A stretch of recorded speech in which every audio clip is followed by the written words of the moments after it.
সংস্কার, সেই কাঠামো যদি আমার মানুষের সার্বিক উন্নয়নে না আসে, আমাদের এই শিশুদের ভবিষ্যৎকে নির্মাণ করতে সাহায্য না করে, তাদেরকে একটা নিরাপদ সিকিউর জীবন দিতে না পারে, তাহলে সেই সংস্কার কোনো কাজে আসবে বলে আমি মনে করি না। আমরা দীর্ঘদিন সংগ্রাম করেছি, লড়াই করেছি আমাদের অধিকারের জন্য। এই লড়াইয়ে আমাদের এই পরিবারগুলো তারা আত্মাহুতি দিয়েছে, তারা ত্যাগ করেছে। আমরা সবাই কিন্তু ত্যাগ করতে পারিনি।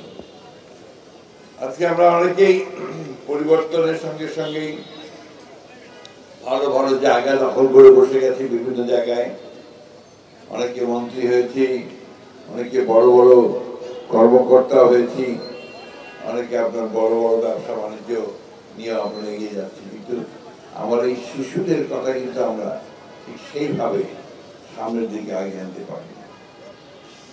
আমরা আশা করেছিলাম যে এই পরিবর্তনের পরে এই সরকার, যারা একটা অন্তর্বর্তীকালীন সরকার হলেও যারা কমিটেড এই গণতন্ত্রের প্রতি, তারা স্পেশাল সেল তৈরি করবেন এই শিশুদের পুনর্বাসনের জন্য এবং তাদের পরিবারগুলোর পুনর্বাসনের জন্য। কিন্তু দুঃখের কথা, আমরা দেখেছি যে সেই ঘটনাগুলো, সেই কাজটি ঘটেনি। আমি আজকে আপনাদের সামনে এই একটু বলতে চাই যে আমরা রাষ্ট্রের পরিবর্তন চাচ্ছি, কাঠামোর পরিবর্তন চাচ্ছি, আমরা সংস্কার চাচ্ছি। সেই সংস্কার, সেই কাঠামো যদি আমার মানুষের সার্বিক উন্নয়নে না আসে, আমাদের এই শিশুদের ভবিষ্যৎকে নির্মাণ করতে সাহায্য না করে, তাদেরকে একটা নিরাপদ সিকিউর জীবন দিতে না পারে, তাহলে সেই সংস্কার কোনো কাজে আসবে বলে আমি মনে করি না। আমি আশা করব যে আমাদের অন্তর্বর্তীকালীন সরকার, তারা দেরিতে বিলম্ব হলেও তাদের পুনর্বাসনের জন্য, তাদের যে কষ্ট, তাদের বাবাকে খুঁজে পাওয়ার, তাদের আত্মীয়কে খুঁজে পাওয়ার, ভাইকে খুঁজে পাওয়ার যে বেদনা বা আটটি, সেটাকে মূল্য দিয়ে সেই গুরুত্ব দেবেন।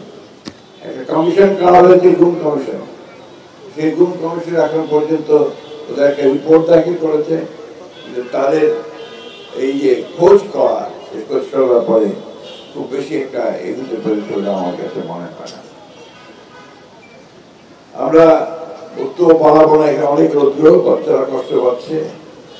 আমি এইটুকু কথা দিতে পারি, আগামী নির্বাচনে জনগণের সমর্থনে যদি আমাদের দল নির্বাচিত হতে পারে, আমাদের নেতা যেন তারেক রহমান সাহেব যে কথা দিয়েছেন তিনি এই শিশুদের এবং এই পরিবারগুলোর পুনর্বাসনের জন্য সর্বাত্মকভাবে গ্রহণ করবেন, আমরা সেই কথাটা আবার উচ্চারণ করতে চাই।